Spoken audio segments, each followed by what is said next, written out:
Hi everyone. आज के video में देखेंगे साइकोलॉजी का यूनिट 2 का टॉपिक नंबर 5 जो है फॉरगेटिंग नेचर, जो काफ़ी इम्पोर्टेंट टॉपिक्स है। पिछले बार एग्जाम में फॉरगेटिंग नेचर से 3 से 4 क्वेश्चन पूछे गए थे। आप जाकर प्रीवियस ईयर क्वेश्चन भी चेकआउट कर सकते हो, जो आपके आने वाले एग्जाम के लिए काफ़ी ज़्यादा इंपॉर्टेंट है। तो चलिए शुरू करते हैं आज का पहला क्वेश्चन। लेकिन उससे पहले अगर आप यूपीएससी तैयारी फॉर स्टेट सेकंड फेज की तैयारी कर रहे हैं तो आपके सिलेबस में जितने भी टॉपिक्स दिए गए हैं वो सारे टॉपिक से हमने 2000 से ज़्यादा क्वेश्चन आंसर रेडी किए हैं, जिससे आप बेटर प्रैक्टिस कर सकते हैं टॉपिक वाइज।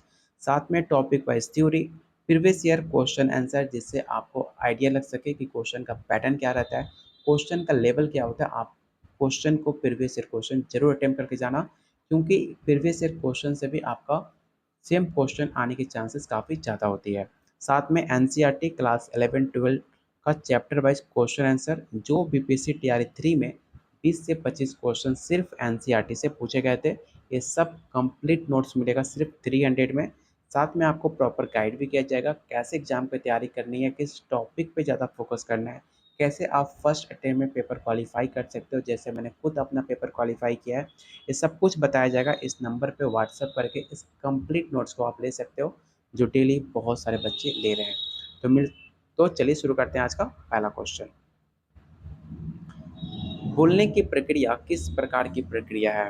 ये सवाल काफ़ी इंपॉर्टेंट है। पहला ऑप्शन है एक्टिव, पैसिव, परमानेंट या टेम्पररी। ध्यान से ऑप्शन को रीड करना। सक्रिय, निष्क्रिय, अस्थाई और अस्थाई। तो भूलने की प्रक्रिया निष्क्रिय होती है, मतलब पैसिव होती है। अगर आपको कोई कहता है कि मैं भूल चुका हूँ आपको, तो एक्टिव मतलब वो भूला नहीं है, आपको बहाना बनाना है, क्योंकि भूलना एक पैसिव होता है। तो इसे कहा जाता है पैसिव भूलने की प्रक्रिया, जिसमें व्यक्ति स्वतः जानकारी को भुला देता है बिना किसी प्रयास के। यहाँ पे ऑलरेडी मैंने डिफाइन करके आपको पूरा कंप्लीट नोट्स दे रहा हूँ, जो सिर्फ आपको क्वेश्चन आंसर याद नहीं करना, बल्कि आपको हर एक पॉइंट को समझकर अगर आप जब करोगे तो आपको हर एक पॉइंट आपको याद रहेगा। अगला क्वेश्चन, इस क्वेश्चन को पहले आप वीवीआई क्वेश्चन टेक आउट कर लेना, क्योंकि ये सवाल काफ़ी इंपॉर्टेंट है। प्रेजेंट में सवाल झारखंड लेडी सुपरवाइजर का एग्जाम हुआ था झारखंड में, उसमें ये सवाल पूछा गया था। क्वेश्चन था कि एबिंगहस द्वारा विकसित भूलने की वक्र का प्रमुख निष्कर्ष क्या है। तो पहले 4 ऑप्शन को पहले आप रीड करो और बताओ इसका राइट आंसर क्या होगा।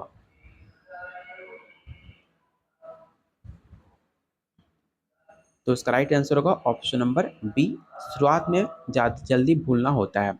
एबिंगहस की भूलने की वक्र के अनुसार व्यक्ति शुरुआत में जल्दी भूलता है और फिर समय के साथ भूलने की दर धीमी हो जाती है। जैसे कि आपने देखा होगा ये किस वजह से होता है, तो मैंने कई बार आपको बताया हुआ है। ठीक है, जो आपके बचपन का होता है, बचपन में जो आपके माइंड में एक मैं नाम भूल रहा हूँ उस चीज़ का। ठीक है, मैं याद आऊँगा तो मैं कमेंट कर दूंगा। ठीक है, जो आपके माइंड में बचपन में डेवलप हुआ नहीं रहता है, धीरे धीरे जब आप बड़े होते हो तो जो आपके माइंड में डेवलप होता है उसके हिसाब से आप कुछ भी चीज़ों को जल्दी से आसानी से भूल नहीं पाते हो। तो इसका जो राइट आंसर होगा ऑप्शन नंबर बी होगा, हिप्पोकैम्प। ठीक है, मुझे याद है हिप्पोकैम्प, याद रखना। हिप्पोकैम्प जो होता है आपके बचपन में विकसित नहीं हुआ रहता है, जिस वजह से आप बचपन की बातें आपको याद नहीं रहती हैं। जैसे जैसे आप बड़े होते हो हिप्पोकैम्प्स आपके माइंड में डेवलप होता है, तो आप जाकर भूलने की जो चीज़ें होती हैं धीरे धीरे आप उसे भूल नहीं पाते हो। ये सब कुछ होता है हिप्पोकैम्प्स की वजह से। ऑप्शन नंबर बी इसका राइट आंसर होगा। भूलने की वक्र सबसे तेज किस समय पर घटती है? 20 मिनट, 24 घंटे, 7 दिन या 30 दिन?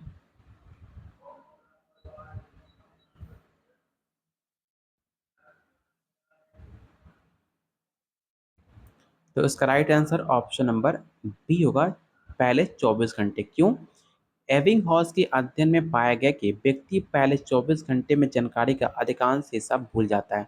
इसलिए कहा जाता है कि आपको डेली प्रैक्टिस करना चाहिए। अगर मैं आपको क्वेश्चन प्रैक्टिस करा रहा हूँ, अगर आप इस वीडियो को देखकर फिर आप इस वीडियो को नहीं देखोगे या फिर इसमें कोई भी इंपॉर्टेंट पॉइंट आप रेट नहीं करोगे, तो हो सकता है कि 1 से 2 दिन के अंदर फिर आप सारे क्वेश्चन का आंसर आप भूल जाओ। इसलिए कहा जाता है कि आप हर एक टॉपिक को बार बार रिपीट करते रहो, उसे रिविजन करते रहो। जब आप 2 से 3 दिन 4 दिन एक ही चीज़ को रिपीट कर लेते हो, तो आपके माइंड में लॉन्ग टर्म मेमोरी के तौर पर ये स्टोर हो जाता है। तो ऑप्शन नंबर बी इसका राइट आंसर होगा।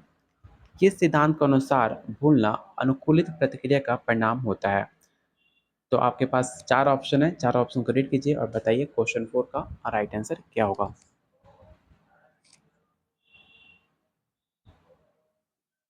तो उसका राइट आंसर होगा ऑप्शन नंबर बी, विघटन सिद्धांत, जो कि स्मृति समय के साथ कमजोर हो जाती है और धीरे धीरे समाप्त हो जाती है, जिसे भूलने की प्रक्रिया होती है। अगला क्वेश्चन है, अवरोधन सिद्धांत में मुख्य दो प्रकार के अवरोधन कौन से होते हैं? तो इसका राइट आंसर होगा ऑप्शन नंबर बी, अग्रगामी और प्रतिगामी। क्या होता है?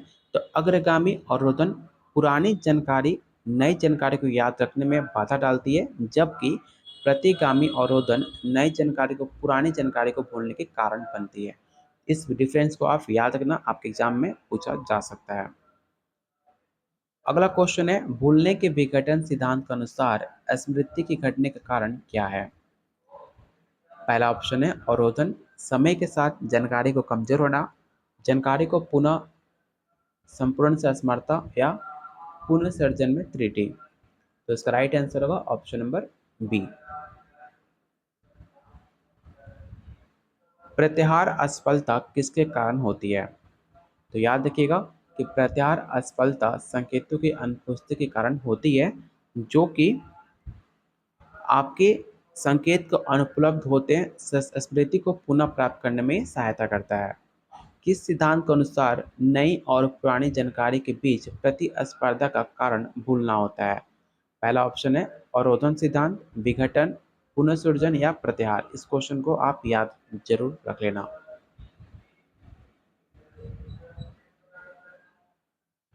तो इसका राइट आंसर होगा ऑप्शन नंबर ए, अवरोधन सिद्धांत। होता क्या है? तो अवरोधन सिद्धांत के अनुसार जब नई और पुरानी जानकारी आपस में प्रतिस्पर्धा करती है तो ये भूलने का कारण बन जाता है। बोलने की प्रक्रिया में सुरक्षा तंत्र किस प्रकार कार्य करता है? और आप लोगों से रिक्वेस्ट है कि प्लीज़ वीडियो को लाइक एंड शेयर आप लोग जरूर कर देना। तो भूलने की प्रक्रिया में सुरक्षा तंत्र दर्दनाक यादों को अचेतन में दबा देता है। इसका मतलब क्या हुआ कि सिगमंड फ्रॉइड का सुरक्षा तंत्र डिफेंस मैकेनिज्म आपने पढ़ा होगा, जो कि दर्दनाक और असुविधाजनक यादों को अवचेतन में दबा देता है, जिससे व्यक्ति उन यादों को भूल पाता है। अगला क्वेश्चन है, किस मनोवैज्ञानिक ने अवरोधन सिद्धांत इंटरफेरेंस थ्योरी को प्रस्तुत किया था? पहला ऑप्शन है सिगमंड फ्राइड, हर्बन हेविंगहॉस, जॉन बी वाटसन या मैक जॉर्ज। तो सिगमंड फ्राइड ने किसका सिद्धांत का प्रतिपादन किया था? तो मनोविश्लेषण का। जेबी वाटसन व्यवहारवाद के जनक माने जाते हैं। आपको बताना है कमेंट बॉक्स में कि हर्मन हेविंगहॉस ने कौन सा सिद्धांत दिया था। क्वेश्चन 10 का जो राइट आंसर होगा ऑप्शन नंबर डी होगा, मैक जॉर्ज। मैक जॉर्ज ने अवरोधन सिद्धांत को प्रस्तुत किया, जिसमें उन्होंने नई और पुरानी जानकारी के बीच संघर्ष का भूलने का कारण बताया था। अगला क्वेश्चन है, भूलने की प्रक्रिया में कौन सा तंत्र नियंत्रित करता है? हाइपोथैलेमस, सेरिब्रल कॉर्टेक्स, हिप्पोकैम्पस या एमिगडाला। तो जस्ट मैंने आपको डिफाइन किया था क्वेश्चन नंबर 2 में, जो मैं पॉइंट को भूल रहा था। जस्ट मैंने आपको बताया था कि भूलने की प्रक्रिया कौन सा तंत्र नियंत्रित करता था? हिप्पोकैम्पस। हिप्पोकैम्पस आपके जैसे जैसे आप बड़े होते हो वैसे वैसे आपके माइंड में डेवलप होता है, ठीक है। और जैसे जैसे आपकी एज बढ़ती है, जैसे आप बूढ़े हो गए तो हिप्पोकैम्पस को वो खत्म होने लगता है। फिर जाकर आपने देखा होगा कि बुढ़ापे में बहुत लोग भूलने लगते हैं। तो इसका राइट आंसर क्या होगा? तो ऑप्शन नंबर सी होगा। अग्रगामी अवरोधन किस स्थिति में उत्पन्न होती है? क्वेश्चन 12 का ऑप्शन को रीड कीजिए और बताइए इसका राइट आंसर क्या होगा।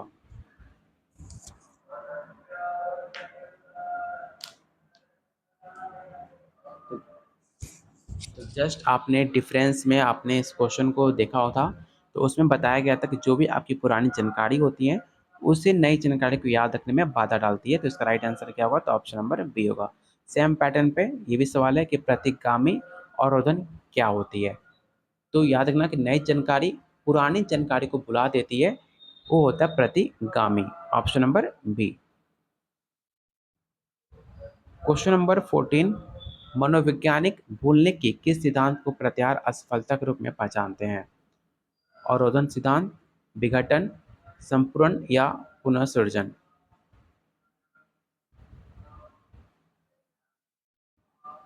तो इसका राइट आंसर होगा ऑप्शन नंबर सी, संपूर्ण सिद्धांत, जो कि व्यक्ति को जानकारी उपलब्ध होती है लेकिन सही संकेत ना मिलने के कारण उसे याद नहीं कर पाता है।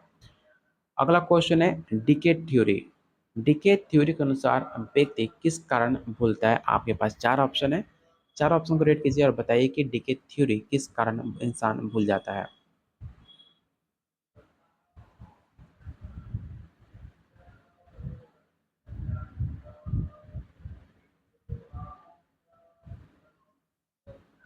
तो इसका राइट आंसर होगा ऑप्शन नंबर बी, स्मृति के निशान समय के साथ कमजोर हो जाते हैं। अगला क्वेश्चन है प्रतिगामी अमृष्या में व्यक्ति किस प्रकार को जानकारी भूलता है? भविष्य की जानकारी, वर्तमान की जानकारी, पुरानी जानकारी या किसी प्रकार की जानकारी नहीं। एक होता है प्रतिगामी अमृष्या, जो कि पुरानी जानकारी को भूल जाता है। ठीक है, तो ऑप्शन नंबर सी इसका राइट आंसर होगा। इसको ज़्यादा डिटेल में आप पढ़ोगे तो प्रतिगामी अमृष्या व्यक्ति अपने अतीत की घटनाओं या जानकारी को याद को नहीं रख पाता है, विशेष चोट या आघात के बाद। किस सिद्धांत के अनुसार भूलना जानकारी का पुनर्निर्माण का प्रक्रिया माना जाता है? तो आप ऑप्शन में देखोगे तो ऑप्शन से आप राइट आंसर चुन पाओगे कि आपसे पूछा जा रहा है पुनर्निर्माण के बारे में, और ऑप्शन में दिख रहा है पुनर्सृजन सिद्धांत, रिकंस्ट्रक्शन, और क्वेश्चन में आपको दिया भी गया रिकंस्ट्रक्शन। तो बहुत सारे ऐसे क्वेश्चन मिलेंगे जो क्वेश्चन में ही आपको आंसर मिल जाएंगे। तो इसका राइट आंसर होगा ऑप्शन नंबर बी। मनोविश्लेषणात्मक थ्योरी फ्राइड किस प्रकार भूलने की बात करते हैं? इस क्वेश्चन को तो पहले आप रट्टा जरूर मार लेना। सिगमंड फ्राइड मनोविश्लेषणात्मक सिद्धांत में किस प्रकार के भूलने की बात करते हैं? तो याद रखिएगा दमन। ठीक है, ऑप्शन नंबर सी रिप्रेशन, जो कि फ्राइड के अनुसार व्यक्ति अपने दर्दनाक और अक्षमणीय अनुभव को अवचेतन के दमन कर देता है और उसका भूलने का एक कारण बन जाता है। अगला क्वेश्चन है अग्रगामी अमृष्या किस प्रकार की स्मृति को प्रभावित करता है? पुरानी स्मृति, नई स्मृति, दोनों पुरानी और नई, या शारीरिक स्मृति।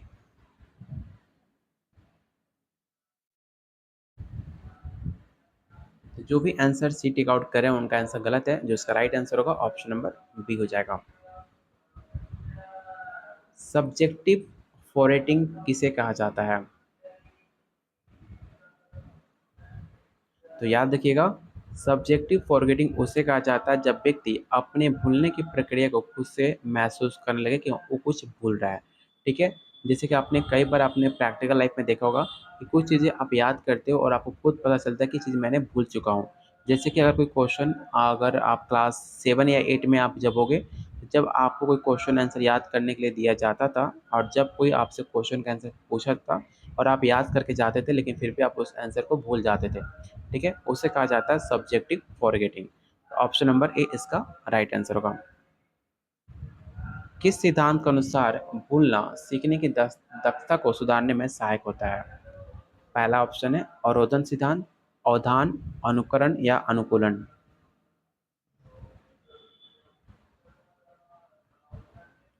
तो इसका राइट आंसर होगा ऑप्शन नंबर डी, अनुकूलन सिद्धांत। अनुकूलन सिद्धांत के अनुसार व्यक्ति उन जानकारी को भूलता है जो उसके लिए आवश्यक नहीं होती, जिससे उसका ध्यान आवश्यक जानकारी पर केंद्रित हो जाता है।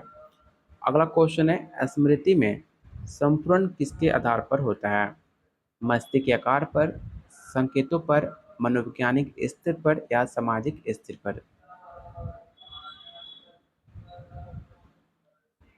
तो इसका राइट आंसर होगा ऑप्शन नंबर बी, संकेतों पर। भूलने की किस प्रक्रिया को दमन कहा जाता है? आपके पास चार ऑप्शन है, चारों ऑप्शन को रेट कीजिए और बताइए इसका राइट आंसर क्या होगा।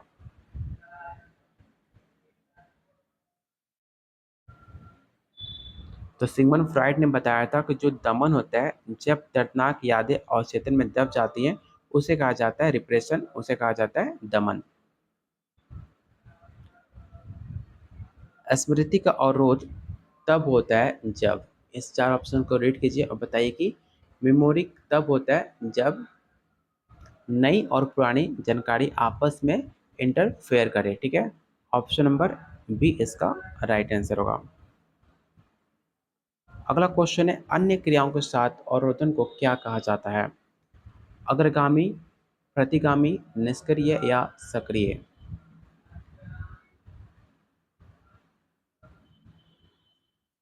तो उसे कहा जाता है अग्रगामी अवरोधन, ऑप्शन नंबर ए। किस सिद्धांत के अनुसार स्मृति के स्फुरण विफलता संकेतों की अनुपस्थिति का एक कारण बनता है? अवरोधन सिद्धांत, विघटन, संपूर्ण या पुनः निर्माण सिद्धांत? तो इसका राइट आंसर होगा ऑप्शन नंबर सी, संपूर्ण सिद्धांत। अगला क्वेश्चन काफी इंपॉर्टेंट है और मैंने आपको जस्ट बताया भी था कि फ्रायड ने दमन को किसका एक रूप माना था? मानसिक विकार, व्यक्तित्व विकार या डिफेंस मैकेनिज्म या अवरोधन?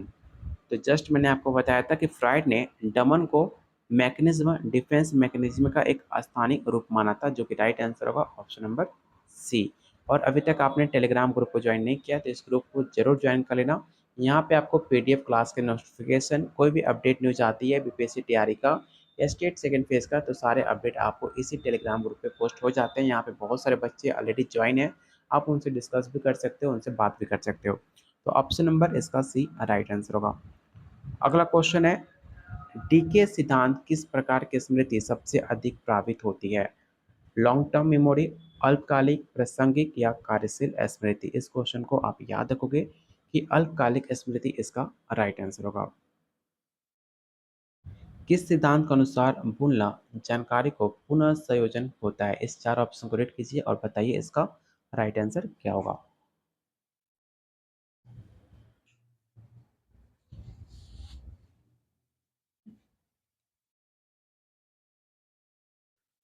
तो इसका राइट आंसर होगा ऑप्शन नंबर बी, पूर्ण सृजन, रिकंस्ट्रक्शन थ्योरी। क्या होता है? तो रिकंस्ट्रक्शन थ्योरी के अनुसार जब व्यक्ति किसी जानकारी को पुनः याद करता है तो उसे जानकारी को पुनः निर्माण भी कर लेता है, जिसके कारण मूल जानकारी के साथ बदलाव हो सकते हैं। और आजकल सॉरी टोटल 29 क्वेश्चन थे। ठीक है, तो उम्मीद करता हूँ वीडियो पसंद आई होगी, तो प्लीज़ वीडियो को लाइक एंड शेयर आप जरूर करना, क्योंकि मेरा टारगेट है जितने भी आपके यूनिट दिए गए हैं आपके सिलेबस में, हर एक यूनिट से हर एक टॉपिक को कंप्लीट एनालिसिस के साथ आपको प्रैक्टिस कराना। तो इसके लिए प्लीज़ वीडियो को लाइक एंड शेयर आप जरूर करना, क्योंकि आप एक लाइक शेयर करोगे तो इससे हमें काफ़ी मोटिवेशन मिलेगा आप लोग के लिए और ज़्यादा मेहनत करने के लिए और हर एक यूनिट के हर एक टॉपिक को कवर करने के लिए। अगर आप इसका पेड नोट्स लेना चाहते हो, जो भी मैं आपके एग्जाम तक जितने भी क्लासेस होंगे, हर एक क्लास का आपको पीडीएफ आपको शेयर किया जाएगा आपके जो भी पेड पेज आप लेते हो। ठीक है, क्योंकि मैंने आपसे प्रॉमिस किया था जब तक आपके एग्ज़ाम ख़त्म हो नहीं जाते, जितने भी क्लासेस आते रहेंगे एग्ज़ाम तक, आपको सारे क्लासेस के पीडीएफ आपको शेयर किया जाएगा, जिससे आप बेटर प्रैक्टिस करते रहो अपने एग्ज़ाम के लिए। और आपको ये सारे कंप्लीट नोट्स आपको ऑलरेडी दिया भी जा रहा है। साथ में जो भी आपको दिक्कत होती है, कोई भी डाउट होता है, आप मुझसे बेहिचक मेरे नंबर पे व्हाट्सएप कॉल करके आप मुझसे बात करके डिटेल एनालिसिस ले सकते हो। ये सब कुछ मिलेगा सिर्फ 300 में। साथ में आपको प्रॉपर गाइड तो करूँगा ही, साथ में आपको बताऊँगा भी कैसे एग्ज़ाम को आप फर्स्ट अटेम्प्ट में क्वालीफाई कर भी सकते हो। तो मिलते हैं बहुत जल्द अगले वीडियो में, तो प्लीज़ वीडियो को लाइक एंड शेयर आप लोग ज़रूर कर देना।